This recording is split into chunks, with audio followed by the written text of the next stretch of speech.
Ya tenemos algunos minutos de retraso. En general, el tópico programado para el día de hoy es fiebre reumática. En general, en los capítulos de los cursos respectivos, siempre en cada capítulo hay tópicos que tienen un mayor peso específico. En cardiología hay 5 o 6 tópicos que son los más importantes. Los más importantes en el sentido de que por la incidencia, por la prevalencia de esta patología,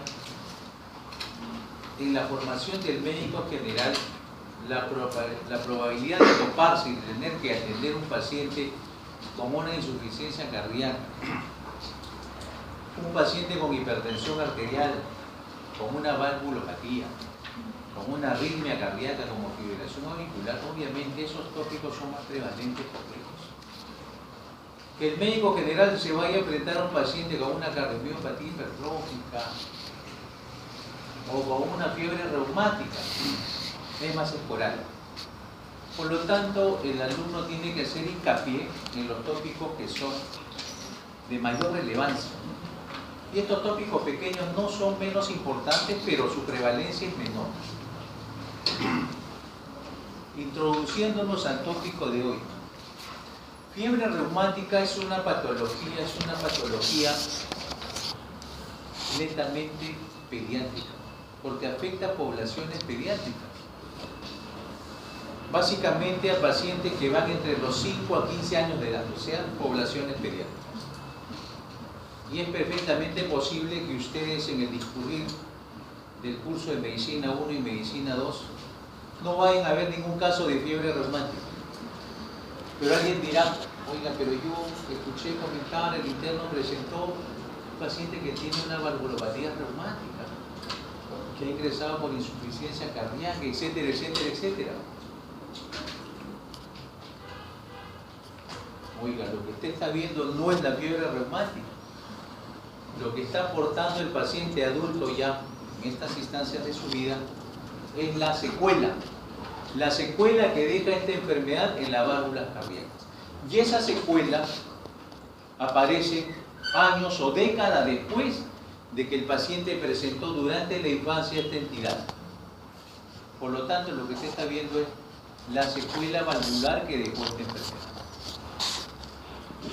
¿Qué más? ¿Qué es fiebre reumática? Básicamente es una enfermedad inflamatoria generada por una bacteria bastante peculiar.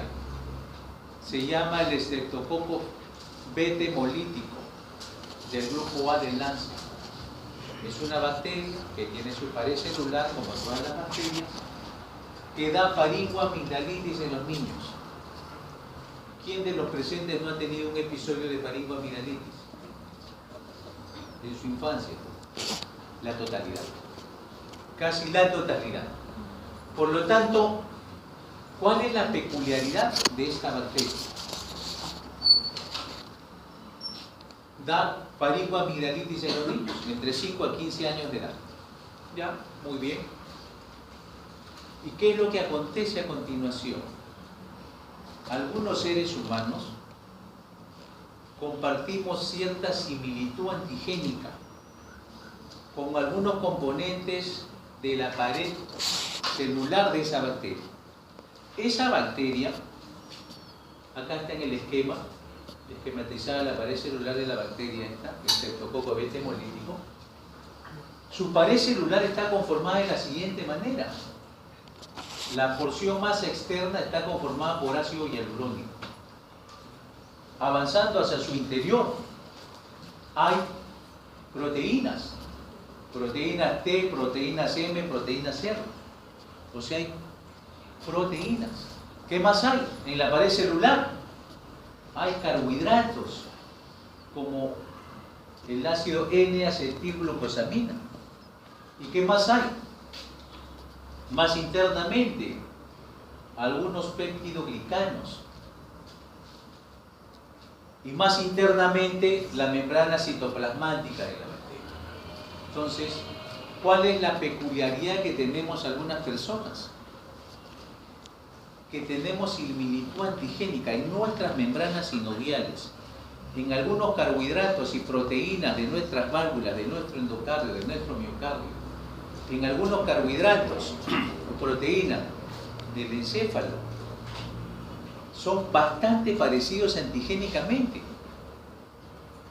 a estos componentes de la pared celular bacteriana. Entonces, ¿qué sucede cuando nos infectamos? Hacemos una faringoamigdalitis por esta bacteria. Nuestro sistema inmunológico produce anticuerpos para atacar esta bacteria, atacar este ácido hialurónico, esta proteína M, T y R, estos carbohidratos y estos peptidoglicanos.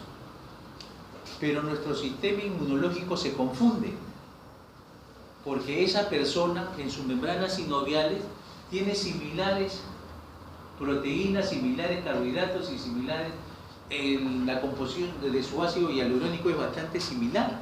Por lo tanto, se genera una reacción inmunológica cruzada. El paciente acaba autoinjuriándose con sus propios anticuerpos, que confunden este ácido hialurónico con el ácido hialurónico de la membrana sinovial del paciente.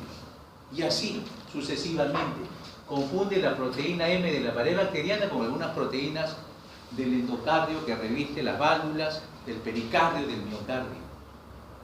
Y a nivel encefálico también se confunde, generándose una injuria en el encéfalo, lo cual conlleva al paciente a presentar un cuadro de corea. Por lo tanto, ¿qué es la fiebre reumática? Recapitulando, es una enfermedad inflamatoria aguda que tiene gran tendencia a recidivar. Aquella persona que tiene esa similitud antigénica con esta bacteria puede hacer reiterados episodios de fiebre reumática con secuelas adicionales. Por consiguiente, afecta principalmente el corazón, las membranas sinoviales, el encéfalo y también tejidos blandos, porque dentro de las manifestaciones que da la fiebre reumática no solamente es la carditis, la artritis, la corea, a nivel de tejidos blandos que da eritema marginado, nódulos subcutáneos, que son los criterios mayores para diagnosticar esta entidad. ¿Cuál es la manifestación clínica más frecuente? La artritis. Esa es la presentación o la manifestación clínica más frecuente, por lejos, la artritis. Y la manifestación más grave, la carditis. ¿Por qué? De los 5 criterios mayores, los cuales son artritis, carditis, corea, nódulos subcutáneos, eritema marginado, de esos 5 criterios mayores, el único que deja secuelas en el paciente es la carditis. Deja estenosis mitrales, insuficiencias aórticas. En cambio, los otros criterios mayores remiten y curan sin dejar secuelas. La artritis no deja secuelas, la corea tampoco, los nódulos remiten y el eritema marginado desaparece.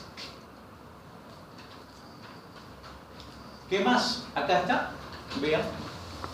En general, en la pared bacteriana hay proteínas y es la proteína M, la cual tiene 100 serotipos, la que determina la virulencia de la bacteria.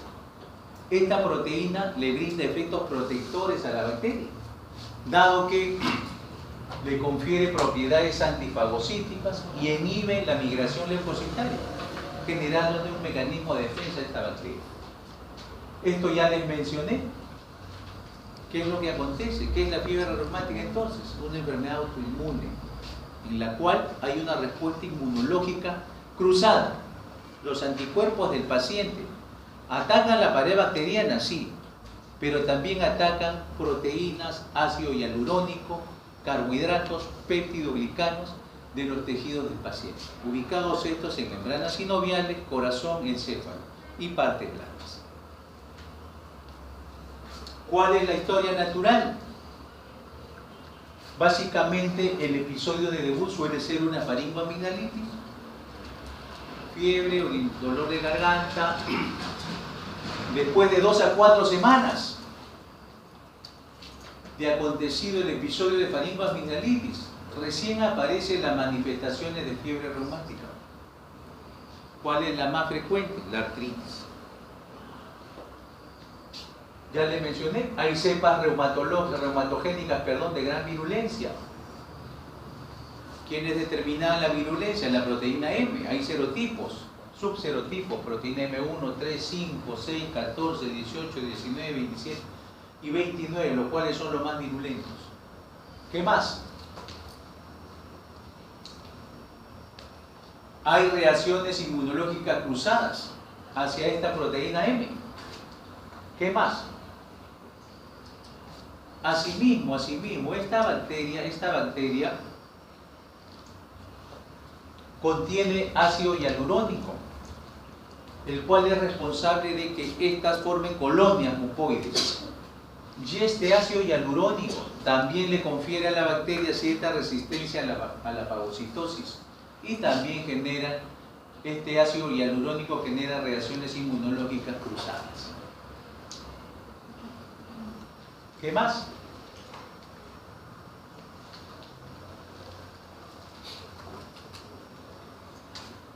De todos los pacientes que hacen faringoamigdalitis por el estreptococo beta hemolítico, una pequeña cantidad desarrolla fiebre reumática ulteriormente, 2 a 4 semanas después. O sea, de 100 pacientes, de 100 personas que hacen faringoamigdalitis por el estreptococo beta hemolítico, 2 a 4 semanas después solamente 0,5 a 3% hace fiebre reumática. Y el 97 a 99,5% restante no la hacen. ¿Y por qué no la hacen? Porque no tiene la similitud antigénica con los componentes de la pared celular de esta bacteria. O sea, muchos de nosotros, muchos de los presentes, si no la totalidad, en algún momento de nuestra infancia hemos hecho una faringoamigdalitis por esta bacteria. Pero como no tenemos esa similitud antigénica, no hemos desarrollado semanas después fiebre reumática. Solo aquellas personas en este pequeño porcentaje que sí tienen esa similitud antigénica desarrollan y hacen la enfermedad 2 a 4 semanas después. ¿Qué más? En cambio, aquel paciente que tuvo un episodio previo de fiebre reumática sí tiene un 50% de probabilidades que si años después nuevamente hace una faringoamigdalitis con la bacteria, esa persona sí tiene 50% de posibilidades de nuevamente hacer otro episodio de fiebre reumática, porque esa persona sí tiene la similitud antigénica. La susceptibilidad o la probabilidad de hacer fiebre reumática está asociada a ciertos antígenos de clase 2, como aquellos que portan el antígeno HLA DR4, DR3, B35, DR1 y B5. Y esta entidad, aparte de afectar poblaciones eminentemente pediátricas, está fuertemente asociada a las condiciones de pobreza. O sea, es una enfermedad endémica en países subdesarrollados. América del Sur, Brasil, algunas regiones del Asia y el África. ¿Cuál es la lesión histológica cardíaca emblemática? El nódulo de Acho. Eso es lo que corresponde a la anatomía patológica. Este nódulo tiene un centro avascular con abundante material fibrinoide o necrótico. Hay presencia de células gigantes y estas células tienen un abundante citoplasma basófilo y granuloso. Y también tiene un nucleolo hipercromático. Acá. ¿Cómo se diagnostica fiebre reumática? Esta entidad tiene décadas de descrita, desde más o menos 1890 y tanto. En 1992 se actualizaron los criterios de Jones y cómo se postuló, cómo se hacía el diagnóstico de esta entidad. Había que acopiar criterios mayores y criterios menores. Criterios mayores: la carditis, la poliartritis migratoria, el eritema marginado, la corea y los nódulos subcutáneos. ¿Cuáles son los criterios menores? de Jones, la fiebre, la artralgia. Artralgia o artritis no es lo mismo. Artralgia quiere decir dolor de la articulación, pero sin signo de flebosis. Artritis quiere decir dolor de la articulación más signo de flebosis. Calor, dolor, rubor, tumefacción, impotencia funcional. Eso es artritis. Tiene que haber todas las características de la inflamación. En cambio, artralgia es dolor articular, pero sin signo de flebosis. Otro criterio menor, los reactantes de base aguda elevados, o sea, la velocidad de sedimentación globular incrementada, la proteína C reactiva incrementada. Y en el electrocardiograma, otro criterio menor es el intervalo PR en el EKG prolongado. Había que acopiar dos criterios mayores y uno menor. De la siguiente manera, esta modalidad de diagnosticar se ha actualizado, ha entrado en revisión, y ahí les paso a describir a continuación. ¿Cómo se describía o cómo se hacía el diagnóstico de esta entidad para 1992? Hasta hace pocos años, hasta el 2015 aproximadamente, se tenía que acopiar dos criterios mayores, o un criterio mayor y dos menores, más exámenes auxiliares. ¿Cuáles de ellos?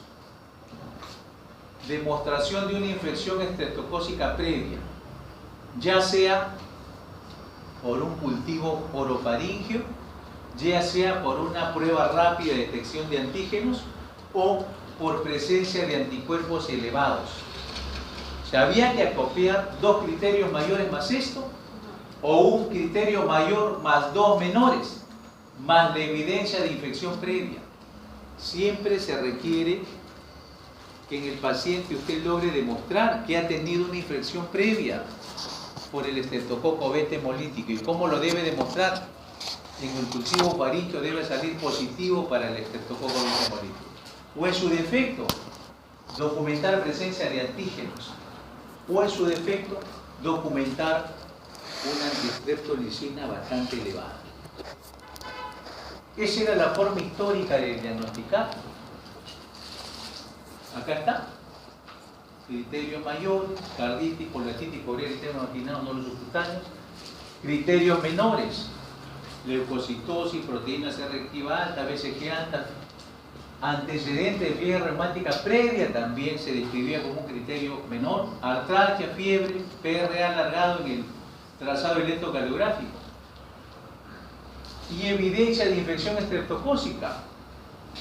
Cultivo positivo, antistreptolicina positiva o dosaje de anticuerpos bastante elevados en alguna otra prueba. Pero en el 2015 la Asociación Americana del Corazón actualizó esta modalidad de diagnóstico de la fiebre reumática. ¿Y cómo lo hace? ¿Cómo se hace ahora? Básicamente no ha habido cambios sustantivos. La modalidad clásica se sigue utilizando mayoritariamente en todos los sistemas de salud. Si no es que la Asociación Americana del Corazón, ¿qué dijo? Que no es lo mismo diagnosticar fiebre reumática en poblaciones de bajo riesgo respecto a aquellas poblaciones con alto riesgo de hacer fiebre reumática. ¿Y a qué llamaban poblaciones de alto riesgo? Aquellos lugares donde la entidad era endémica, con una prevalencia alta. ¿Y a qué llamaba una prevalencia alta? Prevalencia baja o población de bajo riesgo es aquella población en la cual los casos de fiebre reumática acontecen en menos de 2 por 100.000 pacientes en edad escolar o niños en edad escolar. Si la incidencia rebasa esta cifra, más allá de 2 por 100.000 escolares, ya la prevalencia es mayor. Por lo tanto, la población es de alto riesgo. Es de alto riesgo. Entonces, si estamos en poblaciones de alto riesgo, Y aparentemente el Perú, al ser un país todavía en vías de desarrollo, esta entidad es endémica. Oiga, pero yo nunca la he visto. Obviamente, cuando usted haga el curso de pediatría y discurra en los servicios de pediatría en los hospitales estatales, ahí va a ver la entidad. La artritis, la carditis, la corea, los nódulos subcutáneos. O sea, si no es que estamos describiendo una entidad que es pediátrica en un curso que todavía se ve, en las cuales todavía estamos viendo pacientes adultos nomás. Entonces, ¿qué reajuste ha hecho la Asociación Americana del Corazón a los criterios de Jones del 2015? Básicamente, los criterios mayores en poblaciones de bajo riesgo siguen siendo los históricos o tradicionales. O sea, no se les ha cambiado su gradación o su descripción. Sigue siendo la carditis, la artritis o poliartritis, la corea, el eritema, los nódulos. En cambio, si la región o el país donde desarrollo mi labor es un país de alto riesgo para fiebre reumática, los criterios mayores se han amplificado. Ya no son los 5 tradicionales. Hay que considerar criterios mayores, algunas características que antes se tomaban como menores, como por ejemplo,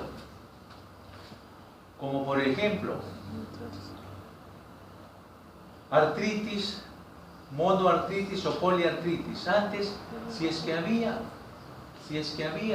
monoartritis, oye, solo hay una articulación afectada, eso como que puede ser un criterio menor. No. Ahora, si la zona es endémica, artritis, monoartritis o poliartritis, es criterio mayor. La poliartralgia también es un criterio mayor si la zona es endémica. Oiga, pero en la transparencia entero te digo que la artralgia es un criterio menor. Esa era la forma histórica. Pero si el país es endémico en fiebre reumática, las artralgias son criterios mayores para diagnosticar. La corea, el eritema y los nódulos subcutáneos siguen siendo los mismos. O sea, ¿en qué ha cambiado la actualización? En que las artralgias, cuando el país es endémico en fiebre reumática, las artralgias deben considerarse criterios mayores. Y respecto a los criterios menores, en países de bajo riesgo o de baja incidencia de la enfermedad, siguen siendo los históricos, los clásicos, los que se describieron en 1992.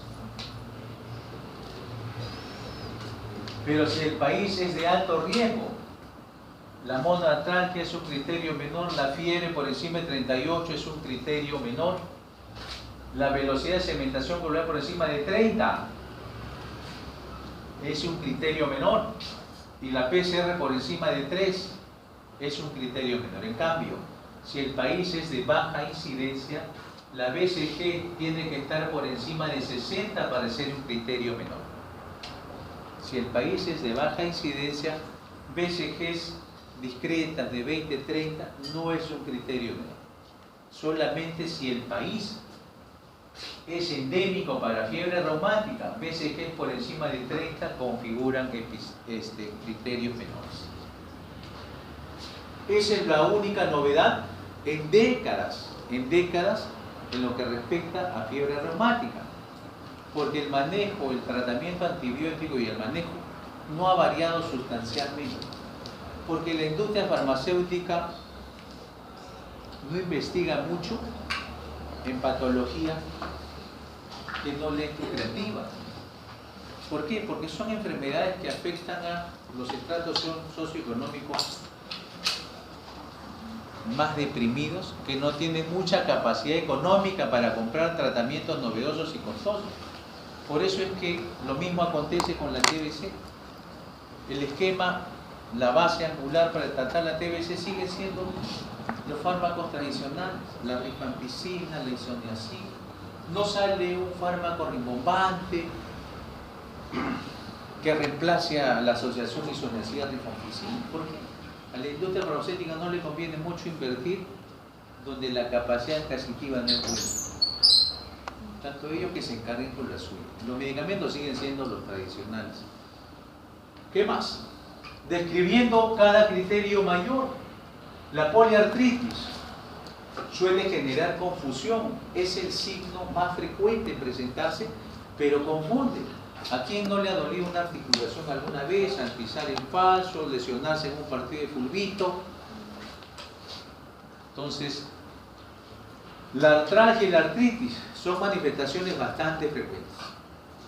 Se presenta en el 75% de los pacientes, suele ir con signos de flogosis y afecta grandes articulaciones. No es como la artritis reumatoidea que afecta a los nódulos, perdón, las articulaciones metacarpofalángicas, no, articulaciones pequeñas. La fiebre reumática afecta grandes articulaciones, es migratoria y no es simétrica. O sea, el niño puede quejarse de que el hombro se le inflamó, pero el hombro contralateral está sano. Días después se le inflama la rodilla izquierda y así. Días después se le inflama el tobillo derecho. Va migrando la inflamación articular. Grandes articulaciones, no es simétrica, no afecta a pequeñas articulaciones. Cura sin dejar secuelas y cede rápidamente con los AINES, específicamente con el ácido acetil salicílico, la aspirina. Vean, esa es una artritis. ¿Por qué es artritis? Porque si hay signos de flogosis. Si no hubiese estos signos de flogosis, fuese una artralgia nomás. Este es el criterio más frecuente, la artritis. El criterio más grave es la carditis. La manifestación más grave es la carditis, porque es la única que deja secuelas, de ahí deviene su gravedad. Solo está presente en el 30% de pacientes que hace fiebre reumática, afecta globalmente, pericardio, endocardio y miocardio. Si afecta pericardio, puede dar dolor torácico tipo pleurítico y frote pericárdico. Si afecta el miocardio, puede dar cardiomegalia, dilatación de las cámaras cardíacas. Puede aparecer insuficiencia cardíaca, aparecer o presentar el paciente arritmias, extrasistolia ventricular, taquicardia ventricular, trastornos de conducción, bloqueos del nódulo auriculoventricular de primer, segundo, tercer grado. Si afecta el endocardio, puede generar gran secuela en el aparato valvular. Las válvulas que más se afectan con la carditis es la válvula mitral. En segundo lugar, la válvula aórtica. ¿Cuál es la valvulopatía? Las valvulopatías que durante su fase aguda se dan con mayor prevalencia, la insuficiencia mitral y la insuficiencia aórtica. En la etapa aguda de la fiebre reumática, cuando está dando la carditis, aparecen soplos de insuficiencia mitral e insuficiencia aórtica. ¿Por qué? Porque hay inflamación, edema, engrosamiento de los velos valvulares. Pueden aparecer formaciones verrucosas. ¿Qué más? Pero cuando el paciente evoluciona años después que la inflamación remitió algo, apareció retracción cicatricial, fibrosis, fusión entre las cuerdas tendíneas, fusión entre las comisuras, la valvulopatía secuelar que suelen quedar más frecuentemente suele ser en primera instancia la estenosis mitral. Eso años después. En segunda instancia, la insuficiencia aórtica. Son las dos valvulopatías secuelares. Primero la estenosis mitral y en segundo lugar la insuficiencia aórtica. Cuando la carditis es severa, aparece un soplo de insuficiencia mitral. Puede haber un soplo diastólico de insuficiencia aórtica también. Gran cardiomegalia, la cual se puede evidenciar en la placa de tórax. Puede haber derrame pericárdico y bloqueos auriculoventriculares de primer, segundo, tercer grado. Vean, un niño con carditis, donde lo que es evidente es incremento en la silueta cardiovascular, hay cardiomegalia, el índice cardiotorácico está por encima de 1.5, y no solo eso, también hay congestión pulmonar. El niño está haciendo insuficiencia cardíaca. Otra placa, vean, severa cardiomegalia. Severa cardiomegalia. Carditis en el niño. ¿Qué más? Vean, ha hecho artritis, en este caso de la rodilla izquierda. La rodilla derecha no está afectada. Por eso es que este tipo de artritis se describe como migratoria y se describe como asimétrica. La articulación contralateral no está afectada. Otro criterio mayor, la corea de Sydenham. La corea de Sydenham. Básicamente consta de una triada. Hay movimientos coreoatetóxicos, hipotonía muscular y la habilidad afectiva. Puede afectar las 4 extremidades o ser unilateral, afectar una extremidad. Puede aparecer tempranamente así como tardíamente. Tan tardíamente como 6 a 7 meses después que la fiebre, en este caso la faringoamigdalitis, ya remitió. Y por lo tanto, muchas veces los reactantes de fase aguda, si aparece tardíamente, ya se han negativizado. La BCG está normal, la proteína C reactiva está normal. No suele coincidir con la artritis, pero sí puede acompañar a la carditis. Otro criterio mayor, el eritema marginado, es la manifestación menos frecuente. Consta de una erupción roja brillante, indolora, macular, serpiginosa. Tiende a formar anulaciones. Tiene un centro de la lesión que suele ser más claro que la zona periférica y desaparece rápidamente en horas y pocos días. Se suele ubicar en el tronco, en las zonas proximales. Tronco, zonas proximales de miembros superiores e inferiores. Nunca afecta a la cara. El eritema marginado no es exclusivo de la fiebre reumática. Esta entidad o esta manifestación puede aparecer acompañando a otras enfermedades. No es patognomónica la fiebre reumática, puede aparecer y acompañar a septicemias por estafilococo, reacciones medicamentosas, etc.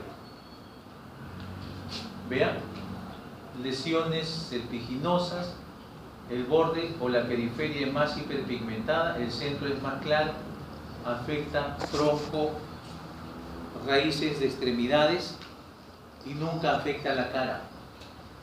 Y los nódulos subcutáneos también es otra manifestación en tejidos blandos. Suelen ser nódulos pequeños, menos de 5 milímetros de diámetro, suelen acompañar a la carditis. Se ubican en superficies de tendones extensores y prominentes óseas.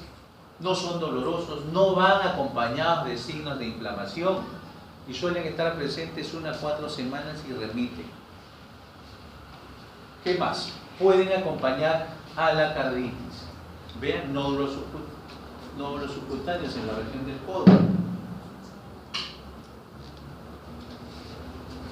Exámenes complementarios en fiebre reumática. El hemograma. Fundamental documentar leucocitosis, porque en las nuevas guías y en las antiguas la leucocitosis también se consideraba un criterio menor. La BCG es un criterio menor también. La proteína C reactiva también es un criterio menor. La antiestertolicina y los